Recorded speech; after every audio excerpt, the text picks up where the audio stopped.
1,000 years from now, and not because he passed some laws or had that lofty brow, while Bonnie good King Trump leads the great crusade he's on. We'll all have to slave away for that good-for-nothing John. Incredible as he is inept, whenever the history books are kept, they'll call him the phony King of America. A pox on the phony King of America. He sits alone on a giant throne pretending he's the king, a little tyke who's rather like a puppet on a string, and he throws an angry tantrum if he cannot have his way, and then he calls for mum while he's sucking his thumb. You see, he doesn't want to play.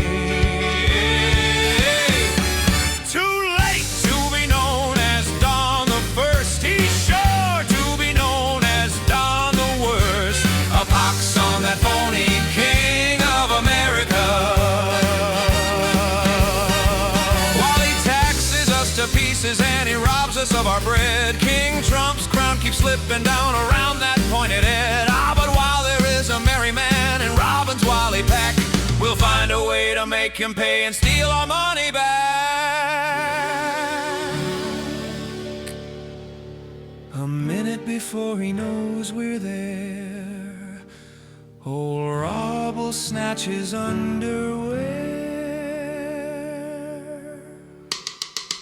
The breezy and uneasy King of America. The sniveling, groveling, measly, weaselly, blabbering, jabbering, gibbering, jabbering, blundering, plundering, wheeling, dealing, Prince Don, that phony King of America.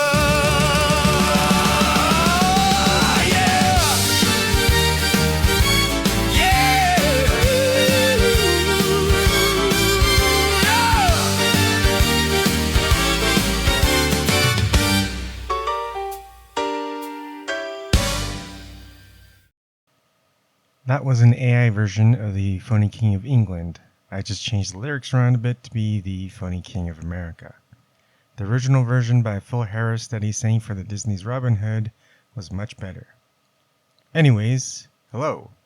Today is October 22nd, 2025. This is my 6th episode in my podcast series. It's just random thoughts said out loud on a topic about anything and everything. Today's topic is: the No Kings protest was great, but will you still pay the King's tax? First, the No Kings protest was great, but if you're not going to protest day in and day out, nothing's going to change. Baby steps, I guess. Second, Donald Trump will just retaliate by taking more of your money and enriching himself even more. So what did he do after the No Kings protest? He demanded the Department of Justice to pay him $230 million for past cases. That's your tax money. Come hell or high water, he's going all in, because he has no other choice. He's crossed the Rubicon. The die is cast. Now, just over 2 months, it'll be 2026. The biggest decision you'll ever make is deciding to pay him taxes. How else is he going to pay the military that's going to be deployed to your state? How else is he going to fund ICE $75 billion over 4 years? How else is he going to build a couple of new detention centers with $45 billion? How else is he going to bail out Argentina with another $20 billion if he needs to again? So that's the real question. Are you going to pay the king's tax? Or are you really serious about there being no kings in America? You're damned if you do, and you're damned if you don't. Unless everyone else decides not to pay taxes. Because if the king's coffers are empty, then he has no army to pay to do his bidding. So to end this episode, I will simply say that protesting no kings is great, but if you're still going to pay the king's tax, it's all for nothing. By paying the king's tax, Donald Trump knows he's truly king, and you're not brave enough to stop him.